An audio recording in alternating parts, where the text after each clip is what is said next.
시대의 마음을 사로잡은 단 하나의 보물을 선택하는 시간, 천년의 예술 천상의 컬렉션입니다. 반갑습니다. 네, 반갑습니다. 오늘 천상의 컬렉션은요, 매회 아이템마다 한 번씩은 꼭 언급되는 그분들의 공간으로 꾸며왔습니다. 바로 왕의 공간 특집인데요.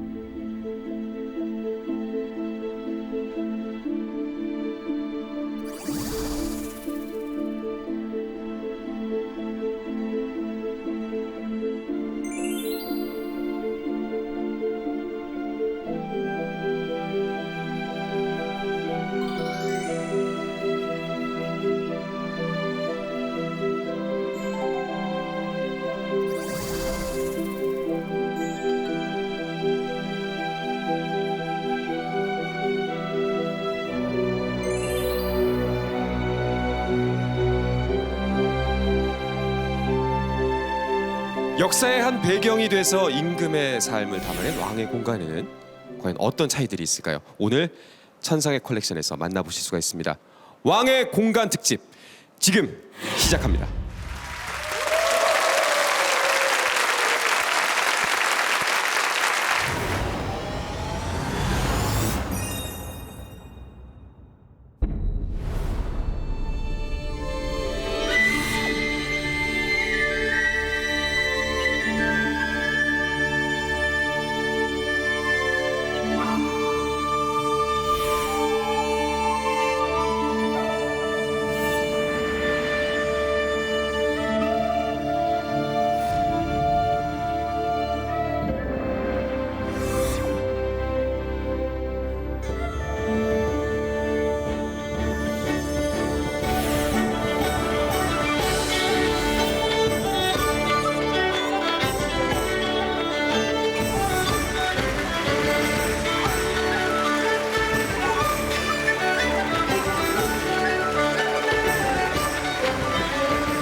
사극을 시청하시다 보면 야, 나도 한번 왕처럼 살아보고 싶다는 분들 많으시죠? 네. 예쁜 여배우들이 부인이고, 네. 음식도 좋고, 무엇보다 나라도 내 마음대로 하고. 그런데 사실 저는 오늘 조선의 왕은 부러워해선 안 된다는 얘기를 해드리려고 이 자리에 나왔습니다. 왜 안 되냐? 어쩜 그건 경복궁 때문일지도 모르겠습니다. 저는 한 7살 때부터 경복궁에 일하러 다녔습니다. 지금까지 300일 정도 가서 촬영을 한 것 같아요. 근데 제 기억 속에 이 경복궁은요, 궁인데 이 사람을 억누르는 느낌이 안 들어요. 위압적이지 않습니다. 왜? 궁궐이 크고 화려하면 누가 수고롭습니까? 백성이죠. 그렇다고 초라할 수는 없죠. 위험은 있어야 하니까요. 그 균형을 절묘하게 맞춘 게 바로 경복궁입니다. 위압적으로 못 지은 게 아니라 그렇게 안 지은 겁니다.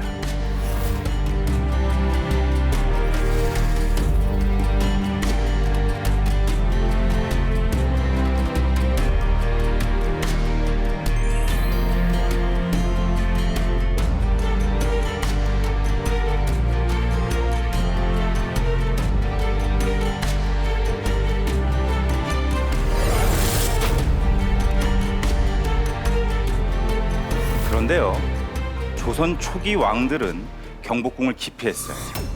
왜? 왜 그랬을까요? 정도전이 경복궁을 준공할 당시 왕가를 위한 공간 내전은 173칸이었습니다.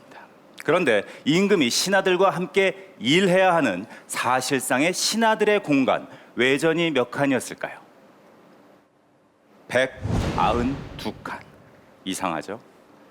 왕의 공간에서 신하들의 힘이 느껴집니다. 왜 이렇게 준공됐을까요? 핏줄로 이어받는 왕의 자리는 예측할 수가 없습니다. 성군이 나올지 폭군이 나올지 몰라요. 왕의 능력이 부족할 때 이걸 잡아주는 게 실력을 검증받아 발탁된 신하들이죠. 그런데 만약 권력을 자기 마음대로 휘두르고 싶었던 왕이었다면 어땠을까요? 이 경복궁을 좋아할 수 있었을까요?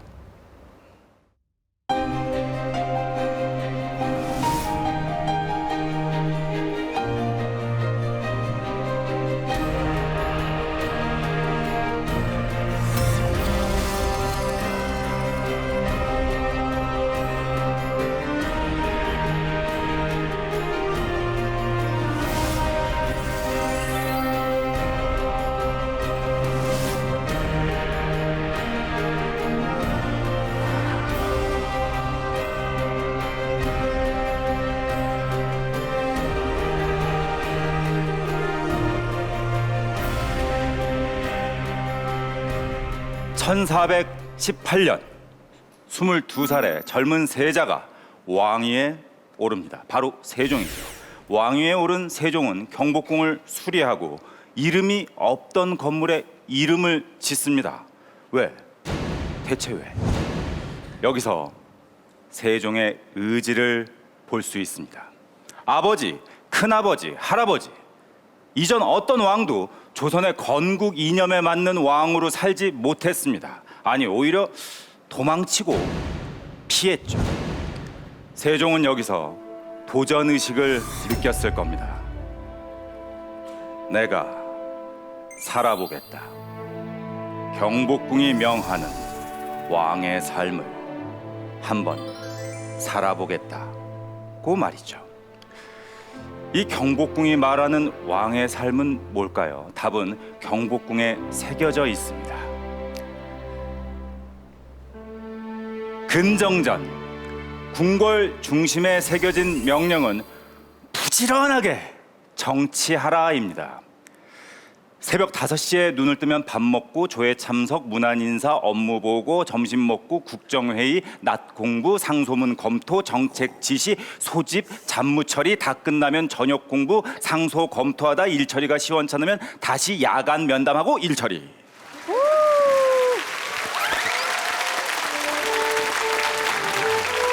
이렇게 말하기도 힘든데 평생 이런 삶 상상이 되십니까? 그런데 살아냅니다. 세종은 살아냅니다. 사정전은 임금이 정사를 결정하는 공간입니다. 어진 정치를 위해 끝없이 생각하고 의논하라는 거죠. 왕이 된 세종이 가장 먼저 한 말이 뭔지 아십니까? 의논하자. 내가 잘 모르겠으니 경들과 의논하려고 한다.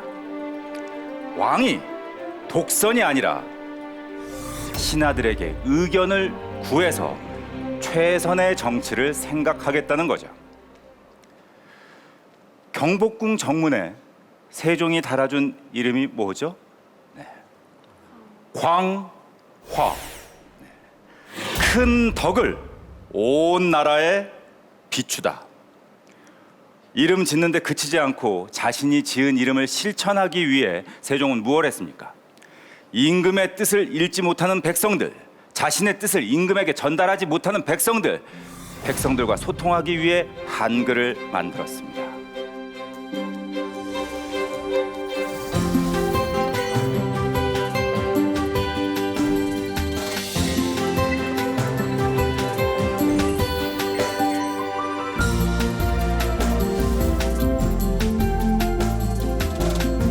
많은 분들께서 제가 왕 역할을 꽤 많이 했다고 생각하십니다.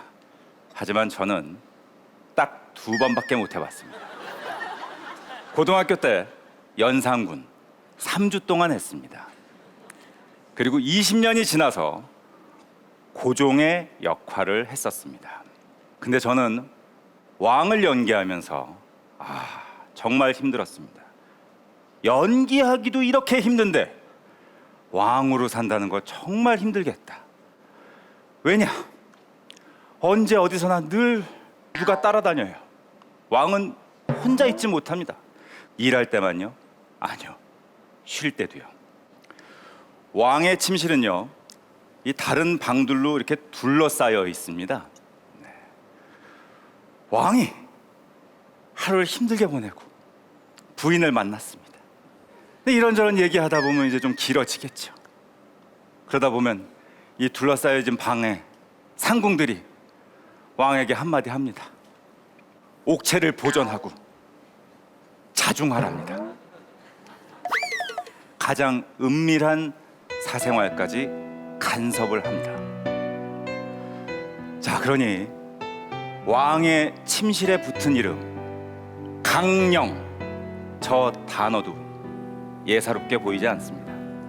강령, 왕은 건강해라, 명령입니다. 나라를 위해, 백성을 위해 일을 해야 하니 오랫동안 튼튼해라. 세종은 경복궁에서 가장 오랜 시간을 보낸 왕으로 손꼽힙니다. 그리고 말년에 그는 과로로 거의 앞을 보지 못했습니다. 당뇨로 고통을 호소하고 아파서 돌아 누울 수 없을 정도로 창질에 시달리고 각기병 때문에 걸음을 떼는 것조차 어려웠습니다. 하지만 32년간 세종이 경복궁에서 증명해낸 것은 무엇일까요? 경복궁이 명한 왕이란 무엇인가? 왕이란 어떻게 살아야 하는가? 지도자는 어떤 모습이어야 하는가? 마지막 눈을 감는 순간까지 세종은 증명해냈습니다.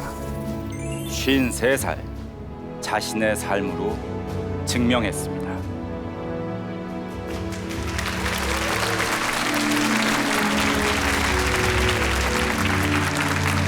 왕이 이 시대에 있었다면은 지금 와서 이렇게 얘기했을 것 같다는 느낌이 전 뒤에서 들었거든요. 저 왕 2번밖에 못 해봤다니.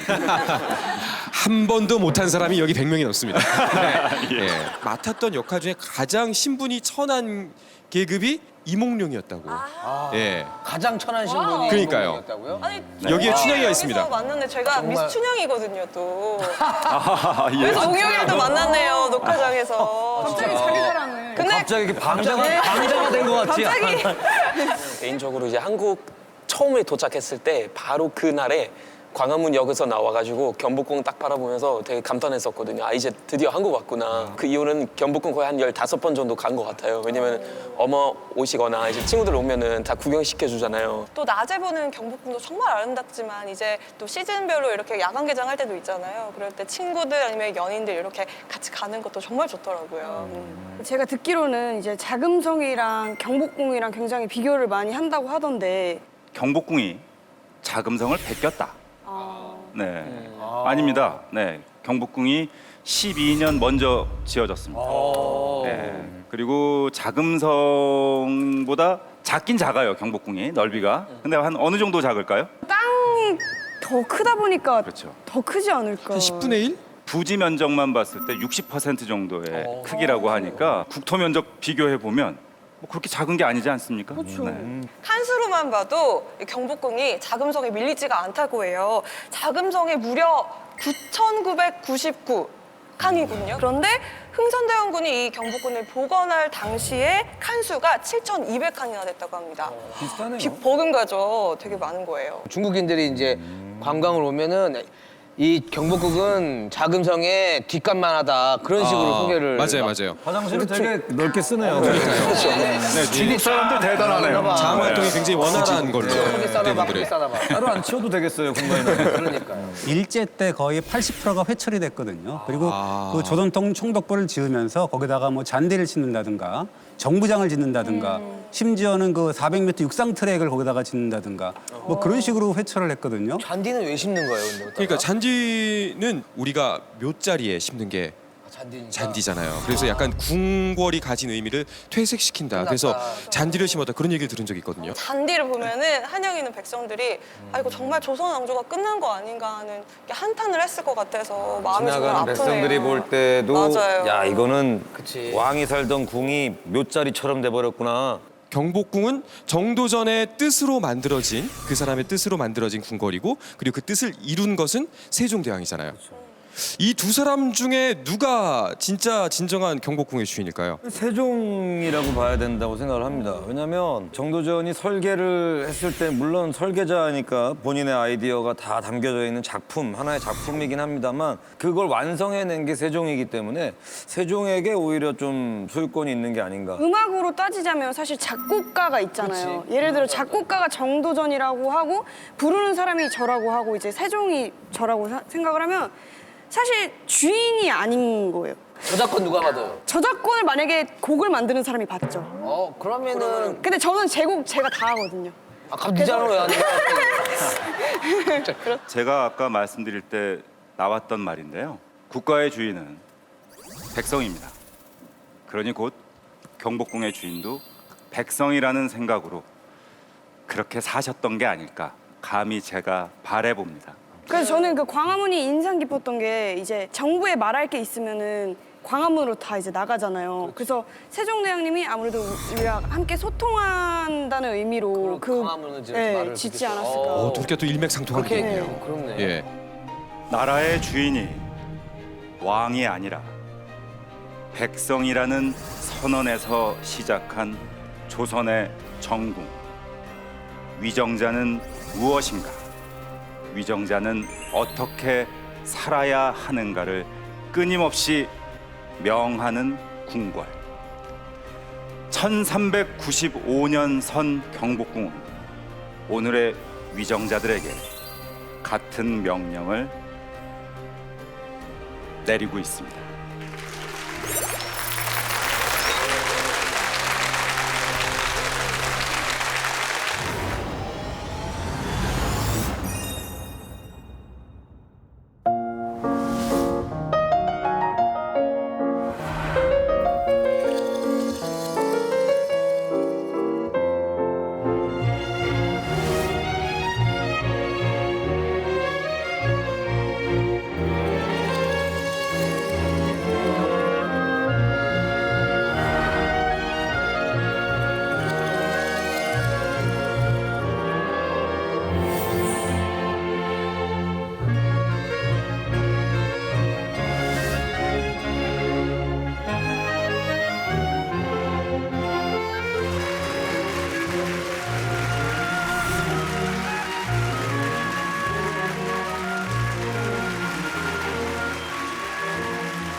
조선왕조 500년 27명의 왕 중에서 경복궁을 좋아한 왕은 세종 단 한 명뿐입니다. 그렇다면 다른 왕들이 좋아한 곳은 어딜까요? 바로 창덕궁입니다. 창덕궁은 조선 3대 왕 태종이 지었는데요. 왜 멀쩡한 경복궁을 두고 창덕궁을 지었을까요? 경복궁은요, 태종이 가장 싫어하는 정도전이 설계했습니다. 왕권보다는 신권이 중요하다고 믿었던 정도전의 철학이 고스란히 녹아있죠. 태종 본인의 손으로 형제들을 죽였던 곳이기도 합니다. 그러니 아무리 잘 지어진 궁이라고 해도 형제가 죽어나간 곳에서 마음 편히 살 수 있었을까요? 그래서 태종은 창덕궁을 짓습니다. 경복궁과는 정반대로요.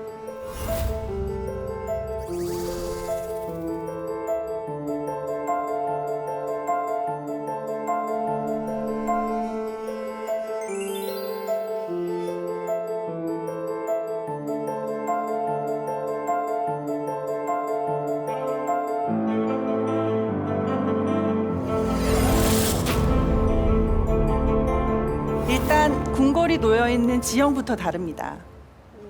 경복궁은 넓은 평지에 들어선 반면에 창덕궁은 자연에 푹 안겨있는 그런 모습입니다. 창덕궁의 건물들은 산자락을 따라서 지그재그로 불규칙하게 놓여져 있는데요. 그래서 정전인 인정전에 가려면 정문인 도나문을 지나자마자 우회전, 또 다시 좌회전, 이렇게 2번을 꺾어야 합니다. 입구인 광화문에서 긍전전까지 직선으로 이어져 있는 경복궁과는 참 다르죠. 전례를 따르지 않는 이 과감한 배치는요, 박자청이라는 사람의 작품입니다. 이분은 건축 솜씨 하나로 4시에서 일품 벼슬까지 오른 개천에서 난 용 중의 용, 조선 최고의 건축가였습니다. 그런데 조선에서 내로라 하는 건축가가 인정정 마당을 직사각형이 아닌 사다리꼴로 만들겠다며 고집을 부립니다. 화가 난 태종은요, 그를 감옥에 가두었습니다. 그런데 보시다시피 창덕궁 마당은 결국 이렇게 사다리꼴로 지어졌습니다. 왜냐면요, 태종이 창덕궁에 살아보니까 박자청이 왜 그렇게 고집을 부렸는지 알게 됐거든요. 궁을 둘러싼 자연의 모든 것들이 창덕궁에 완벽하게 녹아 있었던 겁니다.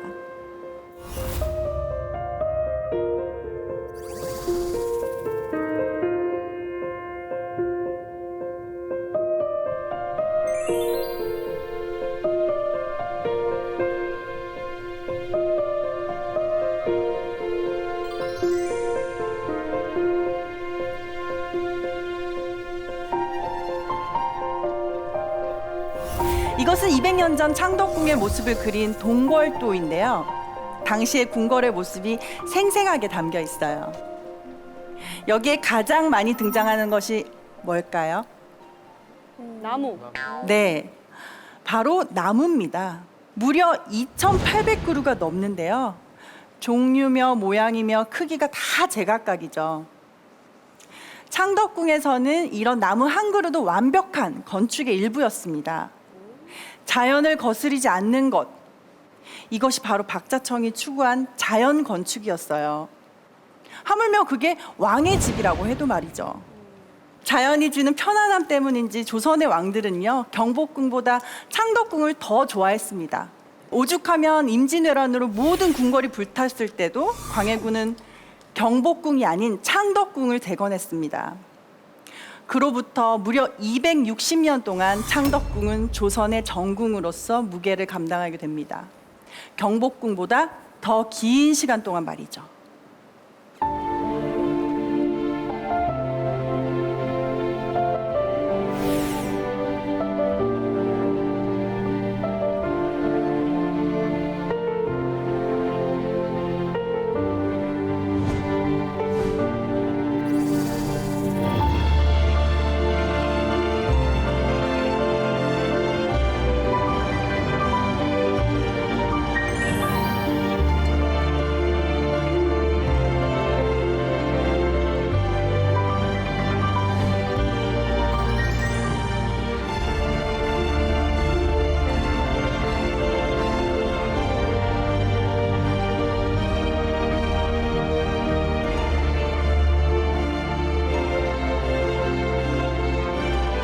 그런데 여러분, 조선의 왕들이 창덕궁을 진짜 사랑한 이유가 따로 있어요. 창덕궁의 가장 깊은 곳에는 비밀의 정원이 있습니다. 정말 아름답죠? 바로 창덕궁 후원인데요. 왕의 동산이라고 불리는 이곳은 외부인의 출입이 엄격하게 금지됐습니다. 그래서 조선 왕들의 흔적이 지금까지도 훼손되지 않고 그대로 남아있죠. 왕들은 수많은 누각과 정자를 지어서 후원에 대한 각별한 애정을 표현했습니다. 그런데 중요한 건요, 그 많은 누각과 정자, 그 어느 하나 지나친 것이 없습니다. 크기요, 그 어느 것도 나무의 키를 넘지 않고요. 장식이요, 화려함과는 아주 거리가 멀었습니다. 산자락에는 기대고 물길은 피해서 아주 살포시 얹어놓은 듯하죠. 날씨에 따라 계절에 따라 다른 모습으로 왕에게 휴식을 선물한 옥류천입니다. 이곳이 얼마나 아름다우면 인조는 바위에 옥류천 3글자를 새겼고요. 이에 질세라 숙종도 그 아래에 시를 썼습니다.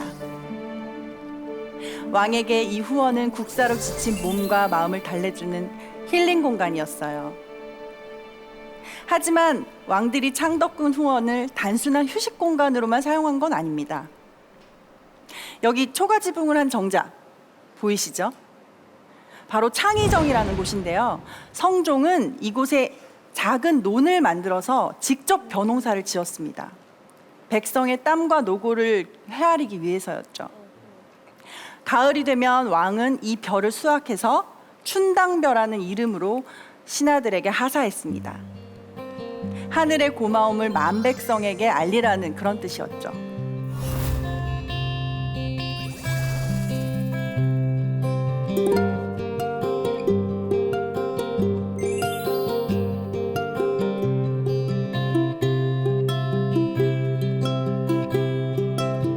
이렇듯이 창덕궁 후원은 쉴 때조차 백성을 잊지 않고 성군으로 거듭나기 위해 왕이 마음을 다잡았던 그런 공간이었습니다.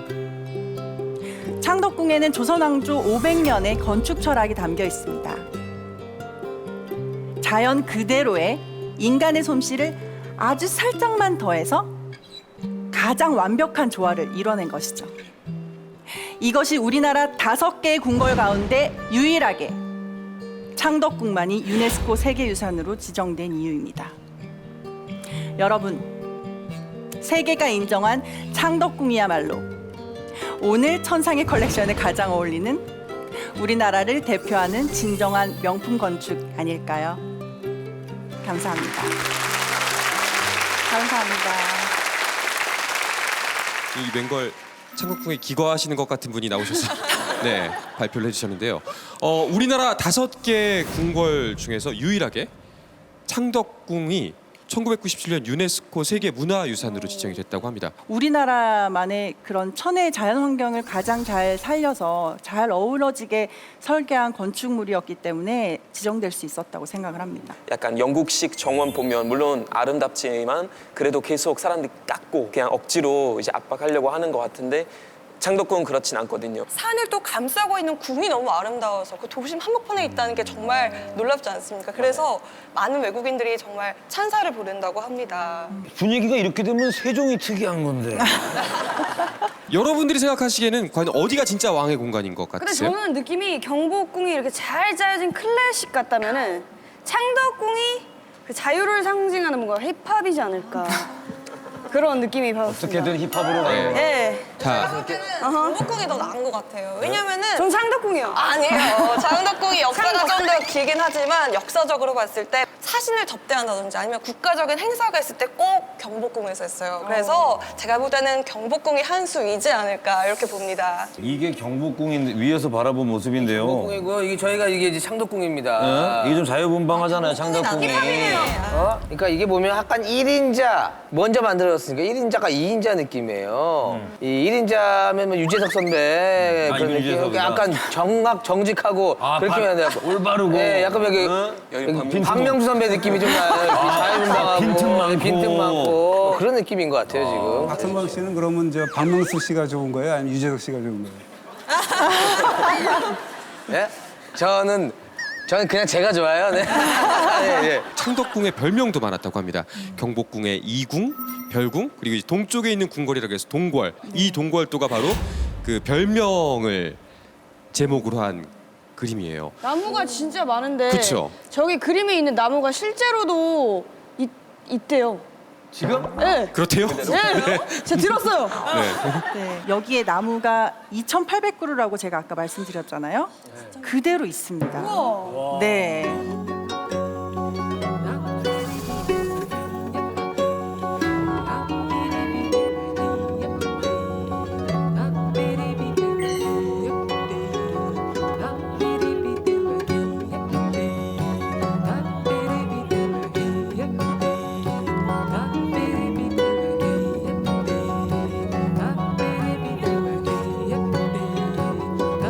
창덕궁 내에 천연기념물로 지정된 나무가 굉장히 많아요. 궁 자체도 유네스코 문화유산이지만 그 안에 있는 나무들도 다 천연기념물로 지정되어 있어요. 넓은 의미로 보면 왕도 이 자연의 일부다.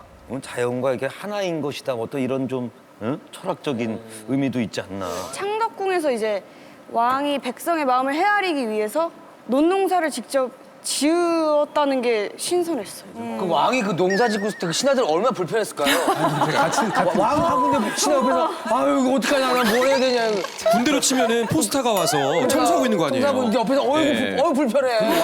왕비는 뭐 해야 되는 거야? 새참을 이렇게 날라야 될 거 아니야. 딴 데 못 시키고 그죠? 본인이 해야 될 거 아니에요. 왕비 마마는 잘 놀지 않으시고 누에를 제치하셔서 누에치기를 하셨어요. 했지, 나. 직접 네, 그렇게. 네. 왕이 농사를 짓는 것처럼 왕비가 백성에게 모범을 보이고 또 백성의 마음을 헤아리기 위해서 그런 의식을 또 하셨다고 합니다. 창덕궁이 또 일제시대에 와서는 좀 되게 애완도 깃들어 있는데요. 바닥은요, 서양식 마루가 깔려 있고 또 그리고 샹들리에가 천장에 달려 있습니다. 그리고 창문에는 커튼이 쳐져 있어요. 또 오약꽃 무늬가 막 곳곳에 장식이 돼 있는데 그게 왕보다는 귀족 집안에 상징하는 그런 오약꽃이거든요. 그러니까 너네 조선은 왕보다 아래에 있다.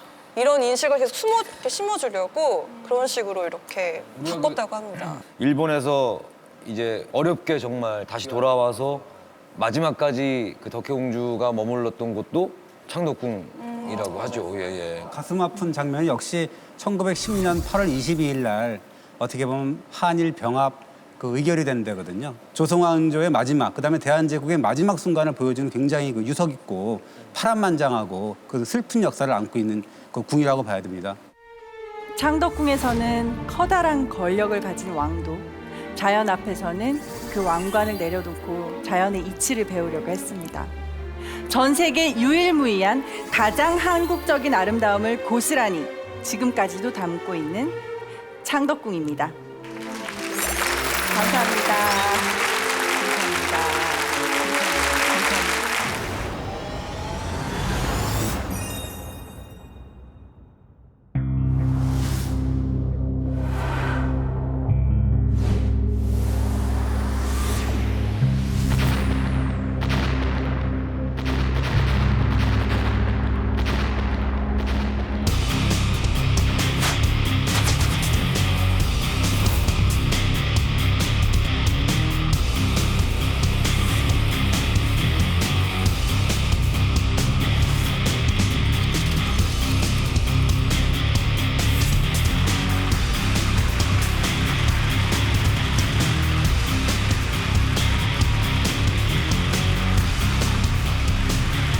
이민우 씨의 경복궁, 이현희 씨의 창덕궁, 두 이 씨가 소개한 궁들 정말 아름다웠죠? 네. 자, 지금부터는 앞서 만나본 두 궁은 잠시 잊으셔도 좋습니다. 수원 화성입니다. 많이 들어보셨을 텐데 적의 침입으로부터 마을을 보호하는 울타리, 성곽인데요. 단순한 울타리라고 하기에는 상당히 깔끔하고 아름답죠. 곳곳에 총구가 숨겨져 있는 연못과 정자, 매혹적인 절경으로 적을 유혹해서 공격한다는 방화 수류정입니다. 다음 7개의 수문이 있는 화홍문, 화성의 무지개로 불립니다. 적을 감시하는 높다란 망루, 공심도는 자태를 한번 보십시오. 벽돌로 만들었는데 저렇게 테두리가 둥글둥글해요. 그 전에는 볼 수 없었던 아주 독특한 건축 형태입니다. 하지만 저는 화성의 외형적인 아름다움에 대해서는 이제 그만 얘기하려 합니다. 외면의 미를 훨씬 뛰어넘는 수원 화성의 진정한 아름다움, 그 숨겨진 아름다움을 지금부터 소개하겠습니다.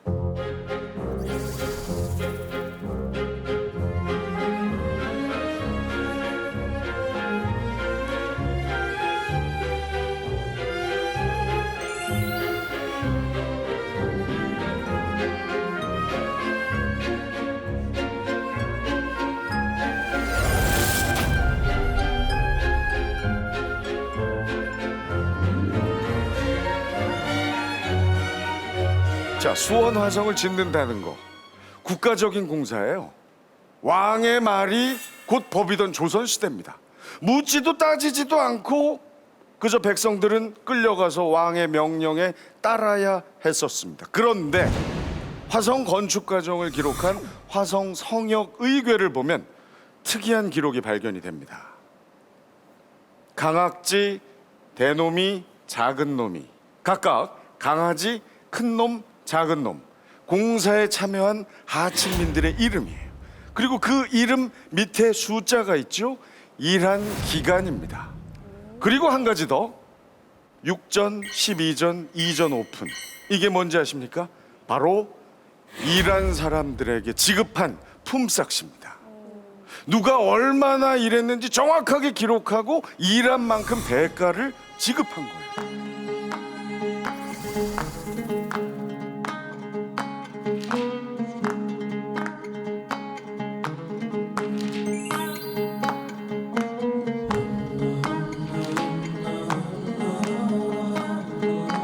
그냥 강제로 불러다가 일을 시키고 밥만 먹였어도 어느 누구 하나 말 못했을 조선시대에 일한 만큼의 보상을 해줬다는 겁니다. 더욱 놀라운 게 있어요. 이 품삯이 어느 정도였느냐. 2달만 열심히 일하면 초가집 한 채를 살 수 있을 정도의 큰 돈이었습니다. 하층민에게 내 집 마련의 꿈을 심어줬던 거죠. 그리고 정조는 특별한 기능을 가진 일꾼들의 경우에는 자부심까지도 챙깁니다. 동서남북 성문 곳곳에 벽돌 장인들의 이름을 새겨줘요. 내가 만든 벽돌로 이 화성이 지어졌다. 어깨가 으쓱해져서 더 열심히 만들었겠죠? 이게 끝이 아닙니다. 정조는 일꾼들의 복지도 놓치지 않았어요. 일꾼들이 전국 각지에서 모였기 때문에 일과가 끝나면 묵을 곳이 없었겠죠. 그들에게 임시 거처를 마련해 줍니다. 지금으로 치면 사택 제공. 거친 일을 해요. 그러다 보면 아프거나 다치는 사람이 있겠죠. 일을 못했을 테니까 돌려보냈느냐? 아니에요. 무료로 치료소를 제공하고 밥값까지 챙겨줍니다. 산재 처리. 여름이면 더위 먹지 말라고 척서단이라는 환약을 지어주고, 겨울에는 정삼품 양반들에게만 쓸 자격이 주어지는 토끼 털로 만든 귀마개 털모자를 나누어 줍니다. 복리후생. 그림이 나오고 있죠. 진수성찬에 악단까지 동원된 잔치의 모습인데요. 아, 화성이 완공되었을 때 연 축하 잔치였느냐? 아닙니다. 정조가 화성을 짓는 중에 연 잔치. 다시 말해서 일꾼들 격려하기 위한 잔치였어요. 공사 기간 중에 무려 11차례나. 직원 회식. 정조의 백성 사랑이 어마어마해지자 아이고 이거 좀 지나친 거 아닌가 생각한 신하들이 왜 굳이 백성들에게 이렇게까지 혜택을 주냐고 항의를 하기 시작합니다. 그때 우리 정조대왕께서 하신 말씀이 기가 막혀요. 백성이 성을 쌓느라 고생하는 것을 보니 자나깨나 마음이 편치 않고 밥맛도 없으며 잠이 오지 않는다. 정조의 백성사랑 가슴 한쪽이 찌릿찌릿하지 않습니까, 여러분? 성을 짓는다는 거 얼마나 몸이 힘들었겠어요. 하지만 마음만은 분명히 즐거웠을 겁니다.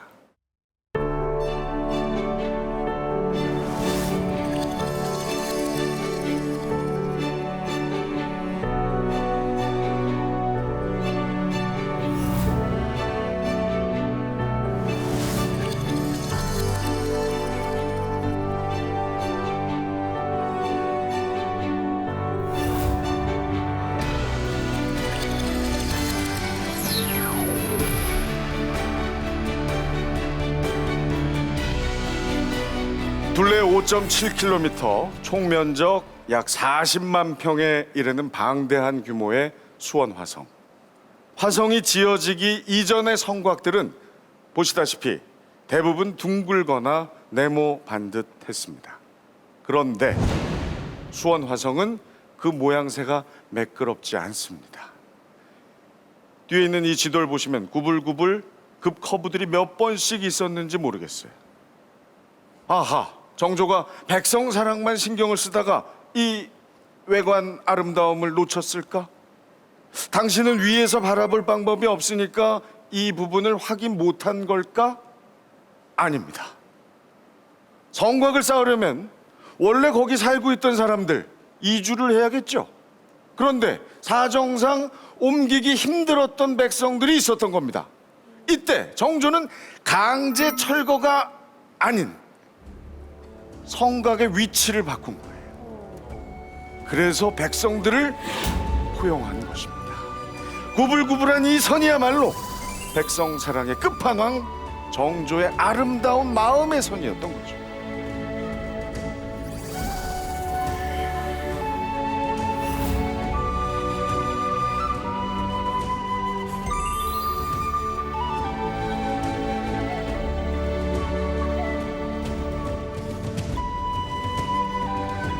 임금의 따뜻한 마음에 감동한 백성들은 열심히 성을 쌓았습니다. 그 결과 수원 화성은 10년은 걸릴 것이라는 애초의 예상과는 달리 단 2년 반 만에 완공이 됩니다.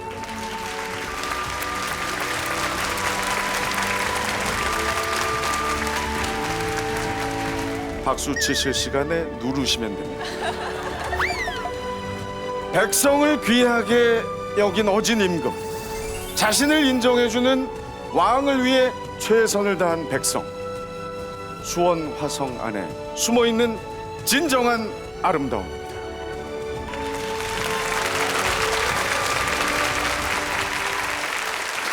백성을 향했던 정조의 마음이 정말 잘 드러내지 않았나. 수원 화성 곳곳에서 드러나는데 어떻게 보셨나요? 저도 작년 겨울에 갔다 왔는데 저도 수원 화성 너무 좋아하거든요. 도대체 안 간 데가 어디예요?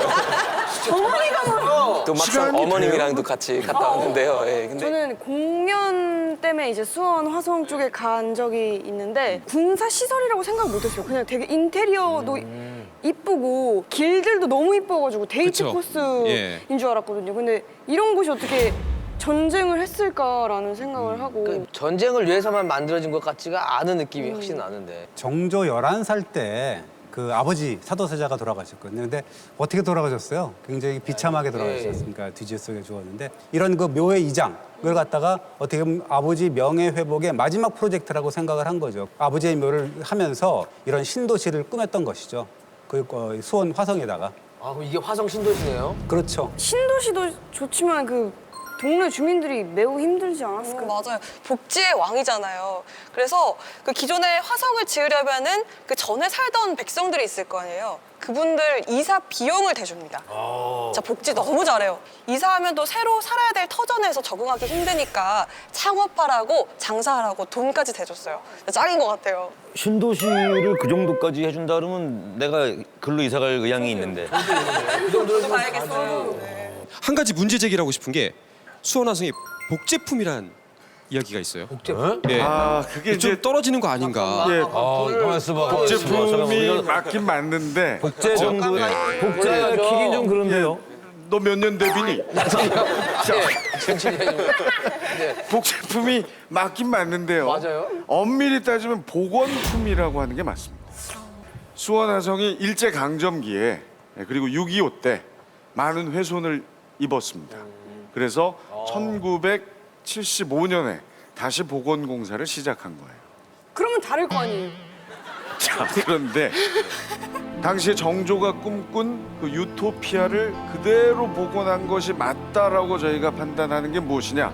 바로 아까 잠깐 제가 언급했었던 화성 성역의궤라는 그 책 때문입니다.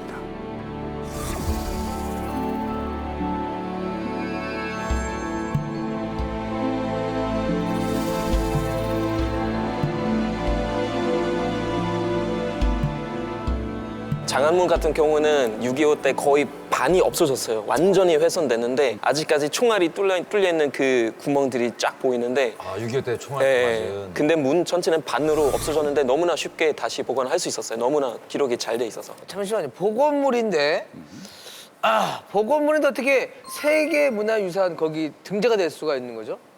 사실은 유네스코 그 세계유산이 될 때 가장 중요한 두 가지 기준이 있습니다. 하나는 뭐냐면 완전성하고 진정성이거든요. 아무리 잘 된 거라도 복원하면 안 되는 거거든요. 그러니까 왜 지금 거로 복원하면 그게 무슨 의미가 있습니까, 유산으로서. 근데 공사 일지도 나오고 또 설계도도 나오고 또 누가 공사했다는 것까지 다 나오잖아요. 예, 그러니까 그거는 뭐 빼도 박도 못하는 그런 그 증거가 되는 거죠. 그래서 저는 특히 가치가 있다고 생각한 게 이제 사람들 이름이 아까 나왔는데 정말 특이해요. 김삽사리. 최망아지, 사람 이름이요? 네, 이부엉이, 이부엉이? 신지팽이. 지팽이? 네, 일을 잘하면 기특이라는 이름도 있었대요. 옛날에는 지금처럼 막 이름이랑 나이가 등록되고 이렇게 정부에서 관리하고 그런 시스템이 전혀 없었기 때문에 백성들이 자기 나이도 모르고 이름도 몰랐어요. 그래서 정조가 그때 당시에 화성 제작에 참여한 사람들 이름을 거기 새겨주고 싶은데 이름이 없으니까 지금 여기서 한번 지어봐라 이래가지고 만두기, 칠석이 막 이렇게 이름을 새겨줬다고 해요. 정조 밑에서 일하고 싶다는 생각이 네 드는데 수원화성에서 근무하는 게 거의 최고의 직장이 아니었을까요? 예. 아니 만약에 저런 식으로 대우를 해준다면 뭐 요즘 흔히 말하는 열정페이나 뭐 이런 식의 표현은 뭐 생기지도 않았을 것 같다는 대기업 수준이거든요. 예 그런 생각이 들고 그 인터넷을 하면서 정말 그 깔깔 웃은 그림이 있어요. 보시면은 회사를 제가 다니진 않지만 긴 하루가 가네. 난 또 집 못 가네. 뭐 이런. 진짜 웃긴데 슬프다. 네. 웃긴데요? 저기 아름답게 날아간 건 뭐죠? 회사에 바친 자네 청춘이라네. 와, 마음이 아프네요. 정조는 저런 거를 하지 않았다. 그렇죠. 예 그런 얘기죠. 자, 여러분 저와 함께 상상을 해볼까요? 220여 년 전 수원 화성의 공사 현장. 정조가 실현시킨 신의 직장. 그런 직장이 너무도 그리운 요즘입니다.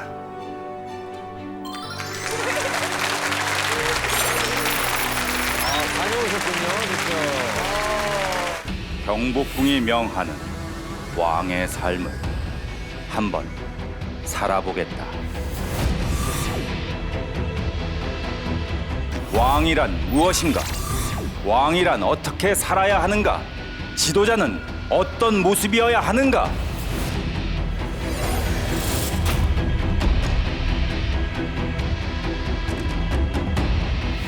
궁을 둘러싼 자연의 모든 것들이 창덕궁에 완벽하게 녹아 있었던 겁니다. 자연 그대로의 인간의 솜씨를 아주 살짝만 더해서 이것이 우리나라 5개의 궁궐 가운데 유일하게 창덕궁만이 유네스코 세계유산으로 지정된 이유입니다.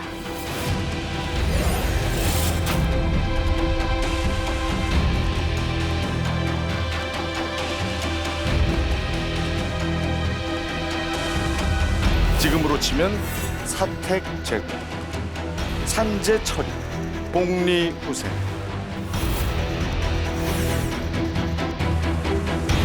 백성을 귀하게 여긴 어진 임금, 왕을 위해 최선을 다한 백성, 수원 화성 안에 숨어있는 진정한 아름다움.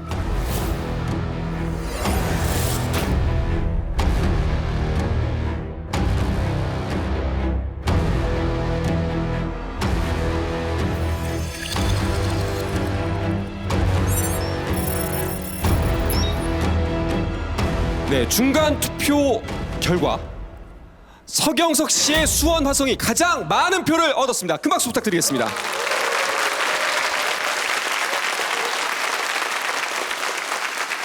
네, 하지만 이 세 분의 표 차이가 절대 크지가 않습니다. 모두 다 90표가 넘어갔어요. 얼마든지 최종 투표에 따라서 결과가 달라질 수가 있을 것 같습니다. 패널 여러분들께서는 마음을 다 정하셨겠죠? 지금 우리나라 정세가 많이 어지럽잖아요. 그래서 윗분들도 이 내용을 꼭 보시고 아름다운 정치 펼쳐주셨으면 좋겠다는 생각으로 저는 3번 수원 화성을 선택해 보도록 하겠습니다.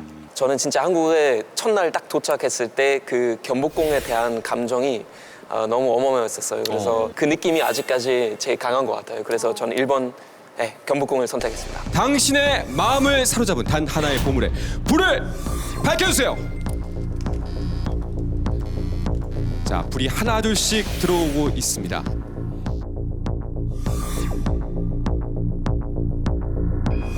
자, 과연 어떤 보물이 이번 주 천상의 컬렉션에 오르게 될까요? 최종 결과 보여주세요.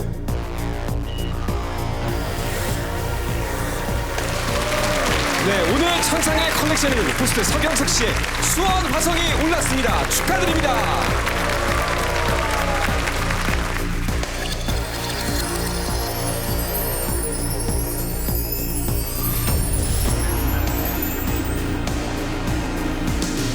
또 1등을 하셨어요, 서경석 씨. 좀 의미 있었던 게 우리 이민우 씨는 정말 왕의 공간에서 연기도 해봤고 가장 친숙했을 분인데 그분과의 경쟁이었고 이현희 씨가 이렇게까지 입고 나올 줄 몰랐습니다. 예. 그럼에도 불구하고 표를 많이 주신 분들에게는 정말 진심으로 감사드리고 정조 대왕 많이 사랑해 주십시오. 고맙습니다.